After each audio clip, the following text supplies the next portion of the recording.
covered his mouth to say hermano to Vini Jr. or brother. Yeah, right. As I'm sure by now you're aware of all the drama that happened between Benfica and Real Madrid. Real Madrid went and won the match here in the Champions League playoff round, the knockout stages, 1-0 in Portugal at Benfica's ground. But the game was broken up and was basically put on pause for about 10 minutes after Vini Jr. alleged that Gianluca Prestianni, a young winger, wide player midfielder for Benfica, had racially abused him. Now, this happened after Vini Jr. had given Real Madrid the lead. The goal, amazing, absolutely class, slaps it in the top corner. Goes and celebrates with the corner flag, and the referee decides that that is provocative. He's provoking Benfica supporters who are throwing drinks and throwing projectiles, and he gives him a yellow card. Before we even get into the madness, yeah, let's just stop right there. What kind of utter woke nonsense are we trying to achieve by giving yellow cards to players for dancing by the corner flag? This is mental. Apparently, it may also have been for Vini Jr. pointing at the back of his shirt in the direction of Benfica fans.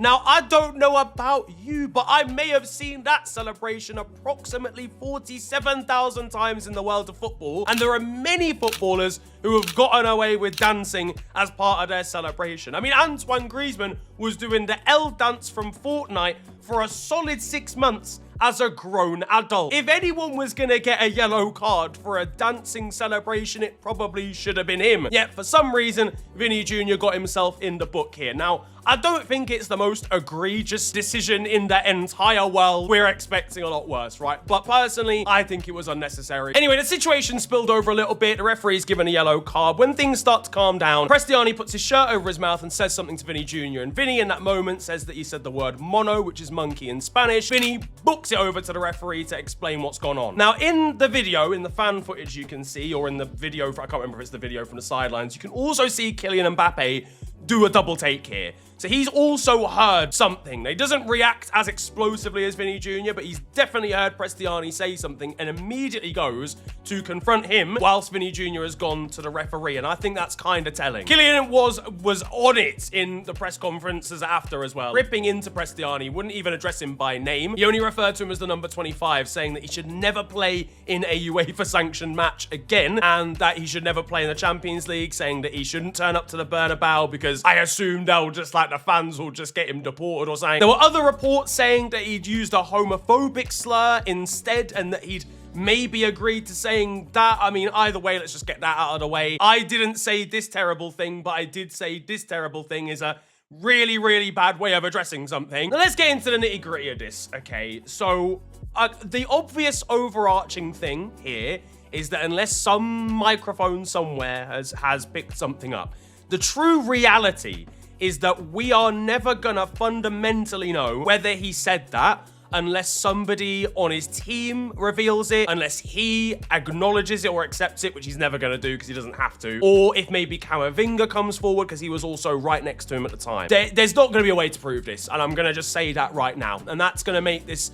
significantly more difficult, and it's why I'm not gonna say in this video, and stop booing me, I'm not like some neutral looking at, but what I'm gonna say is I don't think UEFA can impose any sort of ban on Prestianni, but what I'm gonna ask you guys to do, and what I'm gonna ask the general footballing public to do, is to just use common sense. I don't think this can be proven properly, but all I would implore is that people use some critical thinking. And I've recently realized or noticed on some of my videos where I talk about more serious things, even in a lighter way, that a lot of people don't like it when I talk about serious things that happen in the world, things that aren't good. I'm looking at directly you people, you that have left any sort of comment like that. I'm asking you guys to use some level of critical thinking. Now, the first thing obviously is the issue of the fact that he's lifted the shirt over his mouth. Now that again makes it difficult to pinpoint the fact that he's actually said anything. It means we can't lip read, right? Now I know players block what they say sometimes. You know, I'm not an idiot, right? I watch football, and you know, players block what they say sometimes because it might be something tactical, or it might be that they're just chatting to another footballer, but they don't actually want the cameras to see that they're talking about each other's children going to the same school, because it doesn't seem like they should be talking about that in a footballing setting. It's very commonplace now in the world of football, obviously. I think in this particular context, right, they're having an argument. This is like tensions are very high. I think if you are to put the shirt over your mouth. You're not just even covering it with your hand. You're putting your shirt over your mouth as well. There's absolutely no room for error, okay? There's no way anyone's going to see what you've said. I just do feel like you wouldn't do that unless you were saying something that you didn't need to say. The speed at which Vini acknowledged what had happened and ran to the referee, he's not going to... The synapses aren't in his head have gone, right, I'm going to create a plan to make this guy look like he's racist. He's just put a shirt over his head or over his mouth. So now I'm going to go run to the... It was immediate. There was no, like, time to think. There was no element of a plan being hatched in his mind. There was no time for that to happen. So either he has misheard, genuinely, and Kylian Mbappe has also somehow simultaneously misheard, because that's the other thing. Kylian Mbappe has also heard Prestianni say it too, which makes it a lot worse for the Argentine. But the other things that I thought were really, really problematic, and again, like, make it look more confirmed. I think Prestianni's statement was terrible. He didn't say anything. Like, he didn't say, oh, I said this instead. He just said, I didn't say anything. Well, you did, because you put your shirt over your mouth. You didn't do sign language, did you? Do you know what I'm saying? Like, you are lying in that situation about something. And I think Benfica as well. I couldn't believe the tweet that I saw this morning. Obviously, Benfica are not going to go down the path of being like, yeah, Prestianni, what, that's our boy? Racismo. They're not going to do that. But the tweet that they put out in the aftermath of this is absolutely insane. They basically suggested that Real Madrid's players collectively are lying because they weren't close enough to Prestianni to hear what he was saying.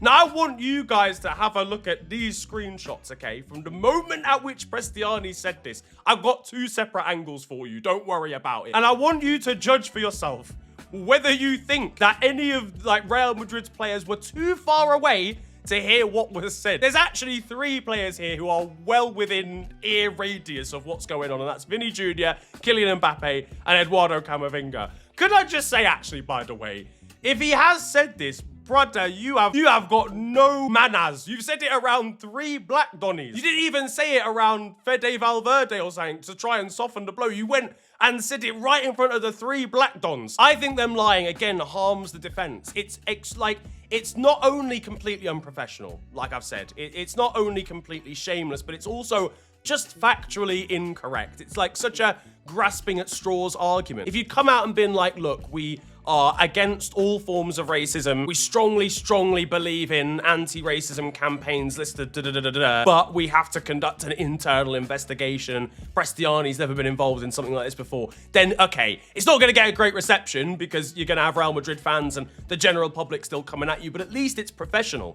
This is unprofessional and just wildly inaccurate. There's obviously that. Now, I quote tweeted it and said this club's a shambles. I kind of regret it a little bit now because that brings every fan into the mix, and not every Benfica fan is a racist. Like, a lot of them have really called out Benfica's social team for actually posting that. Though in fairness, there were Benfica fans actually doing monkey gestures in the stands. Either way, they don't represent every Benfica supporter, but what I actually found the most disappointing was Jose Mourinho's quotes after. I've always really, and I still respect Jose Mourinho, I think what he said was just tone deaf, but he's always had a great way of understanding the morals in football, despite pushing boundaries sometimes. He's an explosive character that gets himself into a lot of trouble, but when all is said and done, he looks out for people of different demographics and different backgrounds. So for him to come out and basically say afterwards, A, Benfica isn't a racist club because their legend is Eusebio, not a terrible thing to say. Bro said, listen, I can't be a racist because my friends are black in it. Yeah, he said that, but it's not the worst thing in the world. But to then go at Vini Jr and say, why did you celebrate like that? You didn't need to. Really just fuels the agenda that I think is really, really harmful.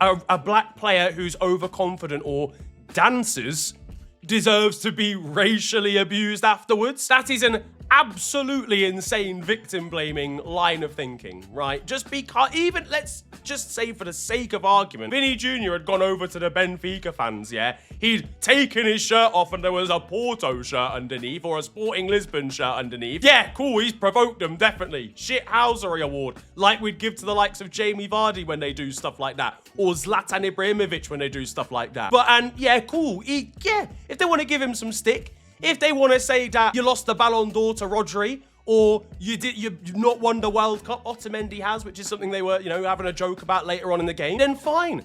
We don't need to resort to actual prejudice or racism or homophobia or sexism or any other type of slander like that or slurs. Why on earth do we need to go to that step? Guys, it's calm. We can have banter without you saying I should get deported to Nigeria. You don't have to go to that step. It's completely and wildly unnecessary, and it shouldn't be defended to any capacity by saying Vini Jr. shouldn't have gone and danced. Because A, as I pointed out earlier, we've seen dancing celebrations in the history of football for a very, very long time. But B, it doesn't even matter. Even if players were getting booked for celebrating because they were dancing throughout the entire test of time of footballing history, it still doesn't require or allow for what then happened after, allegedly. And also, Mark Clattenburg, I'm coming for you as well, broski. Former referee, yeah, not broski anymore. Well, maybe not, given my complexion. Because on live television, I think it was on Amazon Prime, on live television, he said that Vini Jr., quote, made life difficult for himself or made the situation worse by dancing. And the other commentator was like in the gantry, like, what are you saying, broski? After, and he was like, yeah, that obviously doesn't excuse any potential racism, like straight away after, because he knew, what are you even talking about, brother? Argentina are not passing the vibe check, man. They're actually not beating the allegations all round. Honestly, and this is the other thing, right? You don't have to like Vini Jr.'s personality. I'm not gonna sit here and go, why does anyone dislike the geezer? I personally couldn't care less. I think he gets himself into problems in certain aspects, like being fouled quite a lot because he provokes other players or whatever. But at no point should he deserve racial abuse. That's just a fact of the matter. It doesn't matter whether you dislike him. That's fine. If you don't like his personality, there's enough footballers in the world that have pretty shit personalities or attitudes, right? And that's the reason maybe you don't like them. Or you don't like them because of the way they play out on the pitch. But it should never become about personal to the point where it's something to do with skin color. Again, on the theme of like, oh, well, Vini Jr. only gets this because he's got an attitude. Someone said, how come N'Golo Kante's never had racial abuse? That's because he's a humble guy, right? He literally signed for Fenerbahce last week and fans were in blackface. What are you even talking about? Look, my final conclusion, yeah, is I'm not going to sit here, as I said earlier, I'm not going to sit here and go, Prestianni can never play professional football again.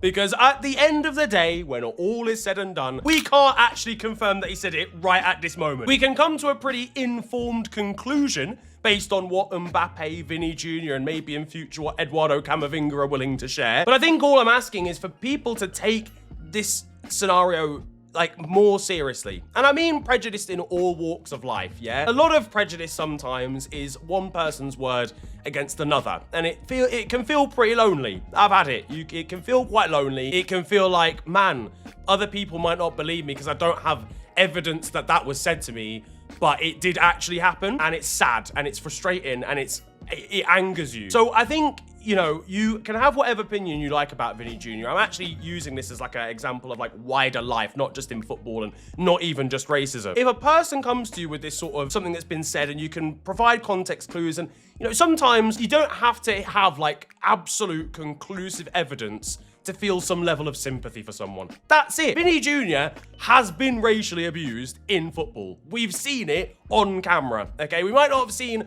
what Prestianni said here live and direct through his lips, but we've seen fans do monkey gestures. First of all, in the literal same game, Benfica supporters were doing that, but in the past as well, with chants from Valencia and monkey chants and whatever from Valencia. And when there's multiple people saying the same thing about a certain instance, at least just think about it. Don't dismiss it because you don't like the player involved. But anyway, that is it from me. I know there's gonna be a lot of discussion in the comment section, realistically, about this one. And it's pretty immediate as well. There's not like a massive fallout. Ultimately, we'll see how the situation develops, whether there is any other proof further down the line. There was a lot of fieriness during the course of this game and even after as well, with Benfica officials trying to get into Real Madrid's dressing room and all sorts of other shenanigans going on, which I will cover in FTW properly. But those are just my thoughts, kind of off the dome. I've kind of freestyled that one a little bit. Let me know what you think in the comment section. But either way, we'll have to see how this develops. If you have enjoyed, hit the like button. You know, I guess it does help in terms of my channel and, you know, people seeing stuff or whatever in terms of future videos. If you are new, subscribe. If you want to follow me on social media, you can do. It's at officialfng on Twitter and on Insta. It's been a pleasure ranting at you guys today. Have a lovely day. Enjoy yourselves. And goodbye.